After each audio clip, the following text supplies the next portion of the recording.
What's up, y'all? It's Zach with Living Corporate, and it's not just Zach. Hey, it's Ade. It's Ade also, yo. Oh, yes. And we here, man. Look, it's Black History Month. It's 2020. You know, January was big trash, so we just gonna start over. We gonna count February as January. Well, no, just 2020 is just gonna have 11 months. That's all. So yeah, let's do that. You know, I like that idea. Yeah, we just gonna start over. So yeah, you know, it's Black History Month. Whole fresh new decade, and you know, a few episodes have dropped. Downloads are popping, by the way. Like, they're really good. The numbers look good. Yay! Yeah, that's awesome. Yeah, it's pretty good. So we both have a lot of stuff going on. What's up in your world? God, what isn't up? No, I'm just really enjoying the ride. I got my first bit of code at my job was deployed successfully, went really well. I panicked a little bit near the end of the sprint there, but I got it all the way through. So I'm excited about that. I started my butter company, and my soft launch is February 10th. So I'm also really excited about that. Hold on, just getting the opportunity. Butter company, like, what's up? Like, you making animal butter, or like cooking butter, or? No, although somebody gave me the idea to do that. You know, I love cooking. I love experimenting with the kitchen. So that was an idea that hadn't occurred to me, but this is the year of action. So I took action. There you go. Now I have a company, obviously besides this one. But I'm really excited. I've been connected with a bunch of really great folks within the creative community, and excited to see where this goes. What about you, Zach?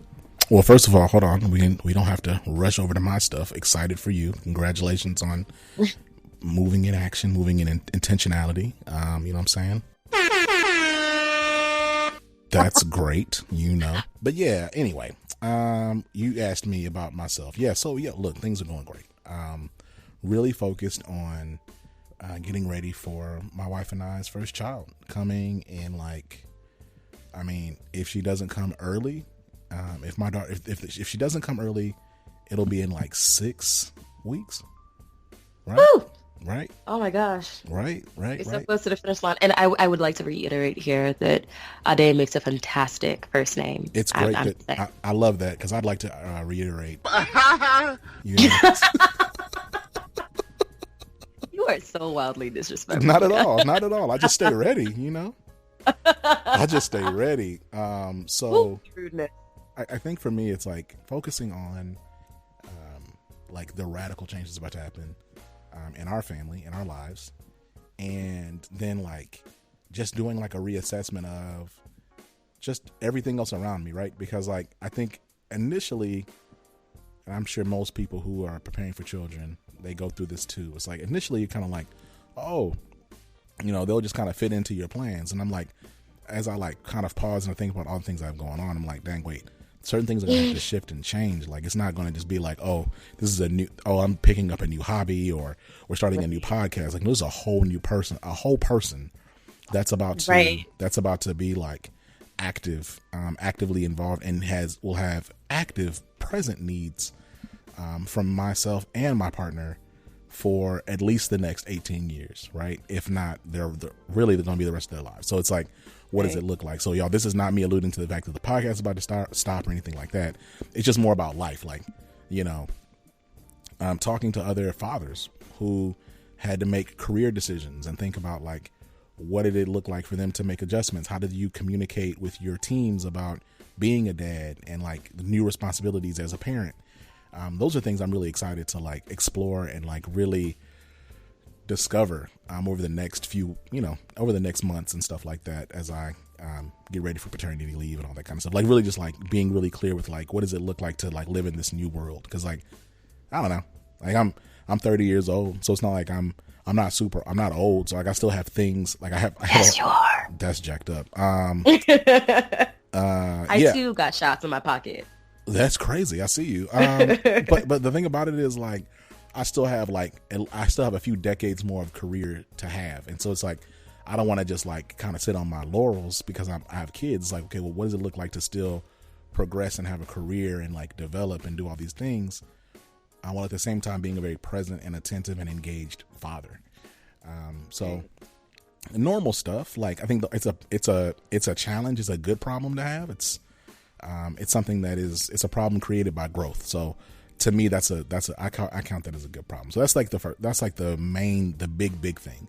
Then the second thing I think is just like continuing to slow down and focus on like mental health, like my own personal mental health and like my mental wellness. Right. I think, the more and more people, especially Black men that I talk to who are transitioning out of their 20s, I've talked to more and more Black men who like, this is the time when they go to counseling, right? Like if you haven't gone already, and I've gone for at certain points in time. We did premarital counseling. I've done like personal counseling as I got ready to get married, but I haven't really ever gone to like see like someone like a true therapist, right? Like a true like psychiatrist. Like, I think there's a certain stigma around mental health, right?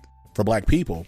And I would say particularly for Black men. And so it's like getting like comfortable with talking to people and like really getting help, and just talking through things. Like, I don't think there's anything wrong with that. I think like the road of life has all these different bumps and potholes. You're going to have mileage and just damage, that just disalignment that you just need help with, just because of the reality of life and the trauma that life brings, particularly in the context of white supremacy and patriarchy. So, right. Shoot. And then the last thing, I think I'm just really excited about, again, like living corporate. Like, like we got featured on Forbes, man. Oh my God. No, be honest. Okay, I just want to put some context. Yeah, be honest. Yeah. I don't scream very often. Did you scream for real? At the top of my lungs. Did you really? I really did. And here's why. Like, it genuinely is a life goal for me to make it on Forbes 30 under 30. Right. So when you sent that link to me, I was like, surely he is just sharing a link of podcasts that we should emulate, or, link up with these people and get a sense of what they do, how they do it, how well they do. Nope. There's our name. I was like, holy. Oh my God. I was on top of the moon. I really had it was a moment for me. Okay. Personally. I was curious. Well, so, cause I texted you and we didn't really react in the moment. Like, I reacted. I texted you. I was happy, but you were like, you were in the middle of your work day, and I had some time in my day. So I was able to like step away and like actually hit you. Right. And so when you, but you didn't like react. So I was like, I wonder, did you really care about that? Or like, not that you didn't care, but like, did it do anything? For me, I was like, oh my gosh, like I was shocked. Absolutely. No, I need you. I just want to, again, reiterate the fact that I don't scream on a regular basis. It's not my personality type to just be out here in these streets wilding, at least in that way. Because I do be wilding. I'm just be honest. Wait, you didn't need to agree with me. I was just, you put it out there. It's on Twitter. Okay. All right. This is fine. No, but for real, I really, it was such an honor, and it was something that I would not if we like rewind a year and a half or whatever, it's actually about this time 2 years ago. Are we 2 years today? Wait a minute. Yeah, it's been like 2 years. Holy. Right? It's been nuts. Right. I really need you to understand that I'm literally just coming to the realization that living corporate is almost 2 years old. Right. That's wild. Right. That's so wild to me. Right. We need sweatshirts and hoodies. We need merch, man. We need merch. We need. Wow. Okay. We should like really drop like little collections, like Popeyes. We should like go through and figure out what our favorite sayings from our guests and from our hosts are. And then make some sweatshirts, because I would wear my sayings. That's all I'm saying. You would wear your own sayings? Absolutely. What? No, that's a definition of a narcissist. You put your own quotes on clothing and walk around with them? Wow. I would. I would. You know why? Because I have some fire sayings. That's crazy. You do, but it's like you can't say that though. Like that's crazy. What? No, 2020 is the year of big upping yourself. Wow. That's, you know what though, I respect it, because if you know what I'm saying, if no one else gonna wear your sayings, you may as well. Exactly. Wow. Precisely. Kobe was a fan of big upping himself, and so am I. If I put yeah, no, that's true though. That's a good. You know what? That's a good point.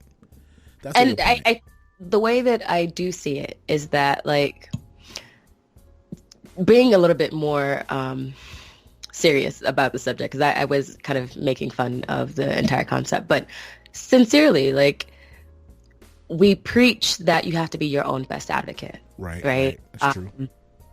And we preach that you have to kind of take stock and make sure that you are keeping records of your good deeds when you do them, so that you can be able to speak to your managers, your peers, your supervisors, all of these things. No, it's true. But when you are an entrepreneur or you are an individual contributor or anything of the sort, you have to do the same, right? Like, you have to be to, and this was something that I had to get comfortable, and I'm still not comfortable with it, to be frank. Like, I handed people an 8-ounce jar of my product, and they were like, well, how much is this? And I'm like waffling around, like, I kind of don't want to ask anybody for money for this, but it's a product, right? Mm-hmm. But being able to, like, stand on your 2 feet and be like, no, this is a thing that I have done, and I am worth the time and the investment that you are going to make in my product or in me as a person. It's all a part of being confident in all the work that you have done. You're not asking people to buy into a single thing. You're asking them to buy into you as an idea. And if you're not willing to, you know, kind of say it with your chest, as Africans will say. Right. If you're not willing to say it with your chest, then who's supposed to be willing to stand behind you and say it with their chest? See what I'm saying? Straight up. Yeah. Yeah, straight up. Like, you have to be willing to advocate for yourself and, like, promote yourself, because, I mean, the internet is such a big and busy place, and, like, the world is so big and busy that, like, I mean, and I was just having a conversation with a guest that I will not reveal yet, because I like guests being a surprise week to week. So, but I guess I was having a conversation where we were talking about networking and how, like, the world is connected, but it's connected via a series of, like, closed loops. So it's not like you can just, like, it's like the world is connected, but, like, you still have to, like, be in certain circles for things to even get started, right? And so, like, the idea of, like, oh, I'm gonna just, you know, do this thing over here in this corner, and then if it's good, it'll eventually get seen. It's like, that's not really true. Like, you have to really actively promote whatever it is you got going on. Like, period. That's just the way it is. But yeah, to your earlier point about, like, you know, it being 2 years, you know, Living Corporate being around almost 2 years, right? So, like, April will make 2 years, or is it June? Golly, I can't remember. But anyway, sometime. I think it was April, but we definitely had our, like, inaugural Skype, or what was it, Google Chat in February. There it is. You're right. We did have an inaugural Google Chat in February just to talk about things, and then we kicked everything off a couple months later. But it's crazy because, like, and shout out to Dr. Gassam, who wrote the piece for us, the article for us, and shouted us out and, like, gave, you know, put us at the number one. I don't know what them little numbers mean. You know what I'm saying? Like, because what I was really shocked about was everybody else on that list. Everybody else on that list are huge. Like shout out to Side Hustle Pro. Shout out to Code Switch, dog. Shout out to MyLeak. Yes. I was like, yo, we're up here with Code Switch and Code Switch. Code Switch. And shout out to NPR and Code Switch, because I remember when we first started thinking about, like, Living Corporate as a podcast, we were like, what are the ones that really inspire us? And I know, like, me and at least one other person was like Code Switch, because, like, the format is so fire. Like, shout out to y'all, man. So, like, even if for anybody to think about us in the same vein as them, like, I feel like that's a win on its own, because, like, that lets me know, that affirms me that we're achieving against the vision that we initially set out. But it's crazy because there's been, like, a lot of ups and downs and, like, a lot of stuff going on. But, you know, look at us. Hey, look at us. Look at us. Huh? Who would have thought? Not me. I'm just over here, like, giddying over the moon. And it's funny because you're not the only person who sent me that link, and that's, like, the other thing. Oh, you didn't tell me that. No, like sincerely, you weren't the only one who sent me that link. My friend sent me that link. And I actually encountered someone, shout out to you, you know who you are, who I literally had just like been talking to him. He's transitioning into tech. And I just like try to make sure I'm giving people advice and help and checking in with people that I know are making the same transition. And I reached out to him and he was like, wait, are you Ade from Living Corporate? Because he literally met me from an entirely separate context. And so to be able to encounter someone who, you know, knows of us and knows me in my best light, not, you know. Dog, I'm gonna tell you something. One day, y'all. Hey, listen, y'all. Some of y'all are like, listen to this with a confused face. Trust me, I'm confused too. But one day we're gonna come on this podcast and we're gonna have a real conversation about the crazy life that Ade lives. Because we are not. Why would you come on here and say, yeah, this Forbes article, and someone who knew me not at my best, and have this awkward pause? I hear you audibly gulp in the mic. What? Who does that? Y'all understand the type of work? Like, y'all understand the team I have, right? Like, that's crazy. No, y'all don't treat me like, yeah. Now y'all know what I'm dealing with. What kind of weirdness is that? Go ahead. This person who hasn't seen you at your best and sent you the Forbes link. What?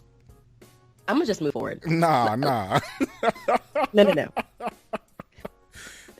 I wonder, is Ade the mall of this podcast? Like, because I'm certainly Joe Budden. I realize that. But Excuse me? Ade might be the mall. She might be the mall of this pod. Like, she's like a little too cool to pod. But then she'll say random things. I demand we move forward. Goodness gracious. Go ahead. Keep going. Anyway, so I'm just really grateful for, you know, where we are. And first of all, I want to give Zach and our writing team and our production team and our social team all of the props, like every single prop that exists. Because you have put in blood, sweat, tears, money, time, effort, et cetera, ad nauseum into this. And it shows in the quality of our partners, our work, our podcasts, our newsletters, like everything. You've been really like intentional about the direction that Living Corporate would take. And I really respect that. And you are by far one of the most aggressive, but you're not going to beat me up though type energies. It's true though. It's true. And Living Corporate has enjoyed that energy. Enjoyed the fruits of that energy. I do have, but you're not going to beat me up though type energy. And I've come to peace with that. It's true. It's my favorite thing about you, and also like simultaneously your worst quality when you turn it on me. But to this day. Oh my gosh, it's true. But this is the thing: you gotta have you ain't gonna beat me up though energy, because boy, the world will beat you up, boy. World out here trying to they coming for your neck, dude. Like, I mean, I'm every day I'm over here like. Trying to just with these haters, man. I'm trying to like stay alive out here. I gotta fight every day. Every day. Listen, all my life. all my life. I've been literally trying to fight and at the same time avoid. At the same time, I'd be so aggravated, man. Do you know the fine line you have to walk as a black man? I'm telling you, being black is so exhausting. Being black and conscious, like James Baldwin, man. He was not lying, dog. Not lying at all. Because you're in a rage all the time, and you over here trying to like stand up and like just speak to the fact that you're worth something. Listen. Ugh. You over here trying to literally raise your voice loud enough to be heard and respected, but not too every loud. voice can sing. Right. And here y'all come. without at the same time going to jail. So it's like this fine line you have to walk. It's just nuts. Anyway. No, I appreciate that, Ade. You know, I appreciate you as well. You know, you're here. You know, the biggest. Finally, that's true. No, but look, you was gone for a little minute, but you back in town. It's okay. I think, what do they say? The biggest ability is availability. It's a kind of a coaches say that, but it's a true statement. Like just being present. You know, I know one thing, a shout out to Rod from the Black Guy Who Tips, and Karen, his lovely co-host and partner. But one of the things he said, like from the jump, like he jumped on our podcast early. He was like, yo, being consistent. He's like, because people come and leave, like jump on these podcasts and leave all the time. He's like, so having some longevity is hard over time. If it wasn't for our team, Aaron, Shanisha, Amy, Letitia, Tristan, like we have a great team. We put out a lot of content, and like that doesn't happen without a relatively huge and a consistently dedicated team. So like really proud of them, really proud of like just what we've been able to do. And it's like really thankful for Dr. Gassam, because like there's a plenty of other platforms that like are trying to make content. I really still say that like it's us, Trill NBA, and like that's kind of it right now that's out here really talking about being other in majority white spaces. Anyway, so look, it's Black History Month. Have you seen any, I'm just gonna ask the question, I don't know why I'm trying to like play it safe. Have you been on a job where your employer has annoyed you by how they've handled Black History Month? Let me count the ways. Okay. Let me take a breath. All right. I have been aggravated by several firms, actually. Yes. Shout out firms. Simply because we're talking about y'all. Looking right at you, friends. Let's sit up at this table. Services. Yes. Okay. No, I just, there's nothing I hate more than double talk. And by that, I mean firms, corporations, whatever it is that y'all would like to call yourselves, active participants in capitalism, who pay lip service either through their like mission statements, their values, their creed, or even their stated employee resource groups, that they care about diversity, and somehow consistently fail to make a statement or support or do anything of value, particularly during Black History Month. I noticed this during my employment at a firm I will not name in the past, where, you know, July 4th came around, Veterans Day came around. You know, all of those things were celebrated, were commemorated by words from the leadership of the firm going out. But when Black History Month came and went, there was nary a blip. And it was so noticeable because, you know, the firm had something to say on MLK Day.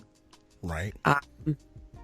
But, you know, when ostensibly there would be time for, and to their credit, the Employee Resource Group put on one program for the entire month of February. And I understand that, you know, funding is a thing. It's difficult to organize sometimes around different people's schedules. But, you know, one event over the course of the entire Black History Month. Right. I cannot tell you how deeply bothersome I found that. Simply because you have a body of people who are, whether they consciously or not notice these things, are essentially being utilized as resources by this firm. I mean, you are essentially selling our time to all of these contracts. You're making millions off of us, and you can't take the time during Black History Month to care about Black history.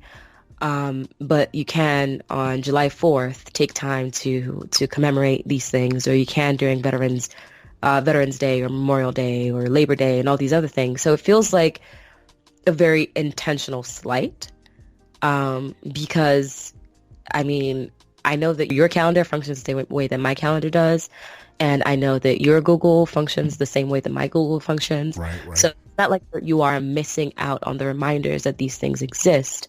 So when there's an intentional exclusion, or what feels like an intentional exclusion of Black people from, you know, your commemorative messages, it's like, heard you. We see where your priorities are. And even a further extension of that logic is that when, during these programming sessions, there are no like leadership in the room to attend these programs, or there's no support, or people have to come out of pockets for things, to pay for things. It just feels very ugly. I'm gonna use that word. Ugly, dusty, musty, raggedy. And there's a difference now, because this is where, and so you and I love the diversity just in our pairing, right? But like, you're an East Coast Black and I'm a Southern Black, right? Precise. It's interesting because you said raggedy, and see what I said was raggly. Raggly. Not raggedy. Heard that. Raggly. Now look, because every now and then I teach, and if you're listening to this, you know who you are. But for the white folks that I trust, the Buckies out there, the allies or the aspirational allies that I trust, every now and then I'll teach y'all a phrase called fiddle-em, right? You know who you are. If you're listening to this and you actually, you rock with me, you listen to this, I've taught you this. I've taught y'all these phrases. Whew. And this is another one for y'all to take in. So look, it's not raggedy, nor is it raggly. It's raggly. It's 2 syllables. And that is oftentimes a descriptor for how companies manage Black History Month. I will make an amendment to that statement because I don't necessarily agree. There are regional differences to dialects, you see. So while Zach is correct for his particular region of the South, notice I said South. That's true. South. That's true. That's fair. Because Southern is, because we live in America. Southern is a huge region. That's true. It's fair. Take his advice lightly, do with that what you will. Be careful. If you get run up on, please don't quote us. Don't quote me, because we will not be popping up on your back. Don't. And honestly, maybe don't say Feed 11 right there. But who taught you that? Don't tell them it was me. No, but no. I'm right there with you when it comes to like, I've been in situations where, either we don't celebrate Black History Month at all. We don't recognize it in any way, or employee resource groups will get like the Black people to huddle together and they'll go do something, right? But it's like, Black history is American history. This should be something company wide, like. And I'm not saying we gotta do something every single day, but can we do at least one thing? Can we recognize some of the Black pioneers in our own firm, in our own companies? Like, we have our own historical marks that we've made. But I think, I don't know, it's tough. It's tough because, and I honestly, even as I say this, like I get even, like I'm hearing, like let's say because there's some executive leaders and folks who listen to Live in Corporate, right? And they listen to it for different points of insight or whatever. And so there's a part of me who, they're like, well, dang, I can't even win for losing. Because the other part of me is going to say, and even if you are doing something during Black History Month, what are you doing for the rest of the year? Right? Because it can't just be like what are you doing? Like, what are you doing to like actually advance having a more equitable and inclusive culture that drives belonging in your place of work? Right. But I do think like I'm talking like floor level. If we could just start with some acknowledgement, like you don't have to always quote Martin Luther King. You could actually like integrate and be intersectional with your Black History Month if you wanted. And you can like, you could actually like, you could quote like trans activists who happen to be Black and like, and then you could tie that in with like your LGBTQ ERGs. You could quote Afro-Latinx civil rights activists and like historical people and like, and integrate like there's all types of things. There's ways that you could actually you could use Black History Month to drive intersectional conversations and activities for your whole firm, because Black people are not just Black people are Black and gay, Black and Latinx, they're Black and straight, they're Black and female, they're Black and disabled, they're Black, like they're like, it could actually be something that could be even just cynically, right? You could use Black History Month similarly how you use black and brown people anyway, which is really kind of like just the glue that holds everybody together. You could just use us if you wanted. You could use the month how you use black and brown people. Like, let me just be super cynical, right? You could, like, from a programming perspective, from like a networking and engagement perspective, from even leveraging, like getting more thought leadership. Like, you could do all types of things with that month. You have a whole month, and this month you have a whole extra day. So it's like you could no excuses, no excuses, right? Like, you could do something, and like if you need any help with ideas, then I mean, you could talk to your own leadership. You could talk to I don't know. There's just so much out there now. Like, there's so much. Maybe we just need to drop an article on ideas for your Black History Month. Maybe that's what we do. Because, like, I don't know. What? That's a good idea. I mean, maybe that's what we do. Because, like, I'm over here just thinking about it more and more. It's like, I don't know if I've been a part of any company that I have walked away and felt like, wow, I really feel seen this Black History Month. I don't think that's ever happened to me. In fact, I remember last year, I tried to quote there was like this, I was on a project and there was a quote board. Okay. So you put a little quote up, and I was like, oh, it's Black History Month. And I tried to quote, I think I quoted like Oprah Winfrey or something like that. And like, they literally erased it and put up some white man's quote, and they were like, this is more relevant. I said, but I thought it was a quote board. Right. Like, what? What are you talking about? What do you mean it's more okay. And again, that's where I had to make a choice between, like, okay, am I about to die on this hill? Am I going to go to jail? Like, what am I going to do? Because, like, nope. So I had to make a decision. But anyway, so, okay. What else do we have going on? So what's the name of the company, though? The body butter company. I'm jumping all around now. Because we didn't talk about that before. Right. So my company's called Solari, Solari. It is a portmanteau of my name, or a part of my name and my mom's name. And on Instagram and on Twitter, I'm pretty sure the handle is Solari Body. So it's Solari Body, Body. And yeah, I'm really excited. I'm kind of blushing right now. I'm really excited about getting started and just being able to expand my reach. So I've been doing a lot of kind of like self-care stuff for a very long time, like making my own body butters and making my own like lip balm, conditioner, and all these other things, and scrubs. And just the idea of being able to, and this is another thing that happened, but I'll finish my sentence. Just the idea of being able to utilize all the things that I put into practice because I want to take care of myself. Yeah. And take better care of myself. So, for example, I would like make my own hair oils, but when I realized that other people wanted these things and don't necessarily want to go through the process of experimentation to figure out all the ideal things, and I've already been doing these things for over a decade, I was just kind of like, look, you know what? I'm gonna do this, and it's gonna be fun, and the reception has been fantastic. So, yeah, well, I'm really proud of you. I'm happy for you. You know, I think you talked about this a little bit on the last, when we did our, like, I guess our season kickoff episode, but like, it's easy to like get in your own way and to like, yeah, you know what I'm saying? Like, just let anxieties and different challenges like just hamper you or kind of put you in a stalemate. But it's really exciting, like, to see you continue forward and like build something. Thank you. You're absolutely welcome. Man. So, you know, my cadence as I was pausing there, it reminded me of my own Barack Obama impression that I do at the house for fun with Candace, just to get on her nerves.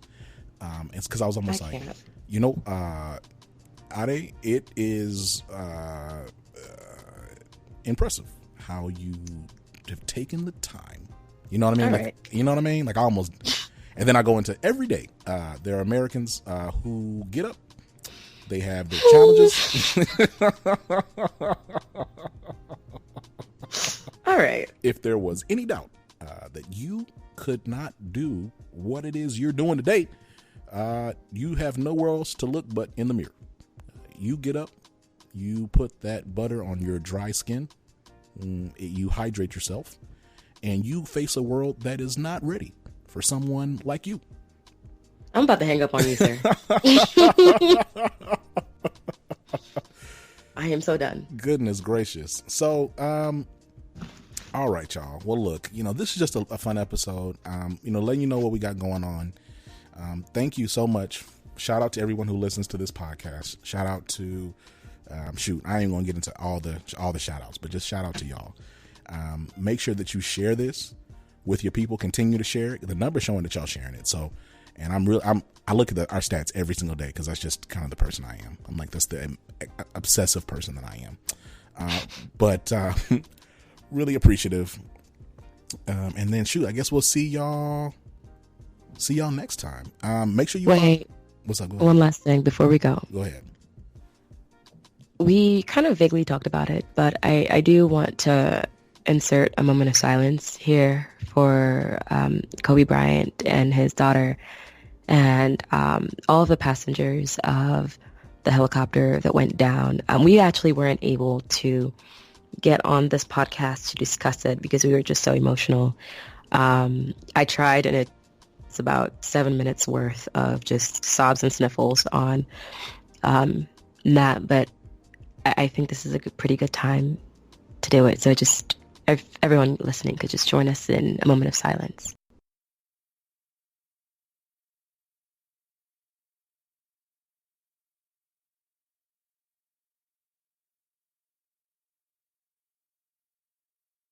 Thank you. Nah, for sure. Yeah.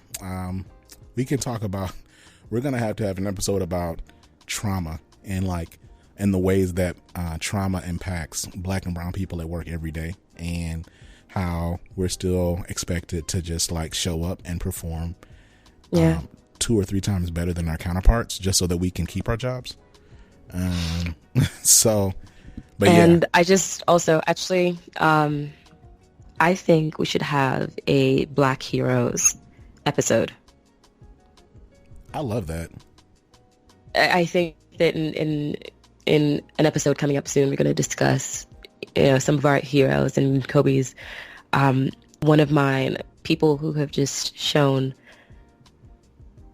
you how to get through life with dignity and with grit. And that's a term that I didn't used to use so frequently and so intensely until now. But again, it's a topic that we'll be covering later. But suffice to say, that was a shock to my system, and I didn't expect that it would be so shocking, and I didn't expect just how strongly I would react. And I suspect that so many others found themselves reeling in the aftermath of that news. Our prayers and our thoughts are to the families of those affected. And another topic that I think we should also explore is, how to disconnect in times of trauma, and to kind of reassess and to find your balance in those times as well. That's it for me. Nah, I love that. I think I super agree.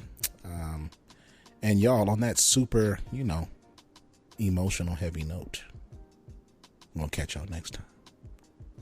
Okay. For sure.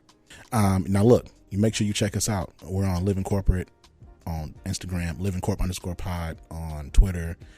We have all the different domains. One day, man, we're going to get that livingcorporate.com domain, man. Right now we have all the livingcorporate.everything but com. And then we got living-corporate.com. But shoot, until next time, this has been Zach.